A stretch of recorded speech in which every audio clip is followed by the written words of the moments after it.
श्रीकृष्णाने वस्त्रे पुरवण्यामागे कोणती होती द्रौपदीची पुण्यकर्मे?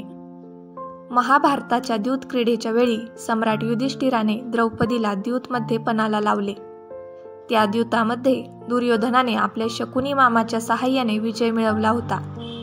त्यावेळी दुःशासनाने आपल्या थोरल्या भावाच्या सांगण्यावरून केसांनी धरून द्रौपदीला राज्यसभेत खेचत आणले होते. द्रौपदीचा हा असा अपमान होत असताना महाराज धृतराष्ट्र, भीष्म पितामह, गुरु द्रोणाचार्य, कृपाचार्य आणि विदुर यांसारखे महान लोक निमूटपणे मान खाली घालून तिथे शांत बसलेले होते. नंतर त्यांना त्यांच्या शांत बसण्याची शिक्षा मिळालीच. दुर्योधनाच्या आदेशावरून दुःशासनाने द्रौपदीची साडी संपूर्ण सभेच्या समोर काढण्यास सुरुवात केली असताना सर्व मान्यवर मंडळी गप्प बसून राहिले होते. पांडवांना देखील द्रौपदीचा सन्मान वाचवणे शक्य नव्हते. त्यानंतर द्रौपदीने डोळे मिटले आणि श्रीकृष्णाचे ध्यान करून त्यांना मदतीसाठी बोलावले. श्रीकृष्ण त्यावेळी बैठकीत नव्हते.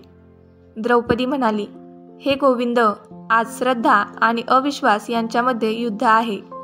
आज मला देव आहे की नाही हे बघावयाचे आहे. मग श्रीकृष्णांनी एक चमत्कार केला. त्यांनी द्रौपदीची साडी दुःशासन ओढत असताना एवढी लांब केली की ती साडी ओढत ओढत दुःशासन बेशुद्ध होऊन पडला. सर्वांनी या चमत्काराला आपल्या डोळ्याने बघितले. अशी आख्यायिका आहे की श्रीकृष्णाने द्रौपदीची लाज वाचवण्यामागील 2 कारणं होती. पहिलं कारण म्हणजे की द्रौपदी श्रीकृष्णाची सखी असे, आणि दुसरं कारण म्हणजे द्रौपदीने 2 चांगली कामे केली होती. जरीही हे 2 कारणे नसती तरीही भगवान श्रीकृष्णाने द्रौपदीची लाज वाचवली असती. पहिले पुण्यकार्य. एकदा द्रौपदी गंगे स्नान करीत होती. त्याचवेळी एक साधू तेथे स्नान करण्यासाठी आले होते. अंघोळ करीत असताना त्या साधूचे वस्त्र पाण्यात वाहून गेले. त्या अवस्थेत बाहेर कसे निघणार त्यासाठी ते एका झुडपाच्या मागे जाऊन बसले. द्रौपदीने त्या साधूंना अशा अवस्थेमध्ये बघून आपल्या साडीतून त्यांना वस्त्र फाडून दिले. साधूने प्रसन्न होऊन द्रौपदीला आशीर्वाद दिले. दुसरं पुण्यकार्य. एका आख्यायिकेनुसार शिशुपाल वध सुदर्शन चक्राने केल्यानंतर श्रीकृष्णाचे बोटही कापले गेले होते. रक्त वाहतय हे बघून द्रौपदी लगेच धावून आली आणि तिने आपल्या साडीचा कोपरा फाडून श्रीकृष्णाच्या बोटाला बांधला.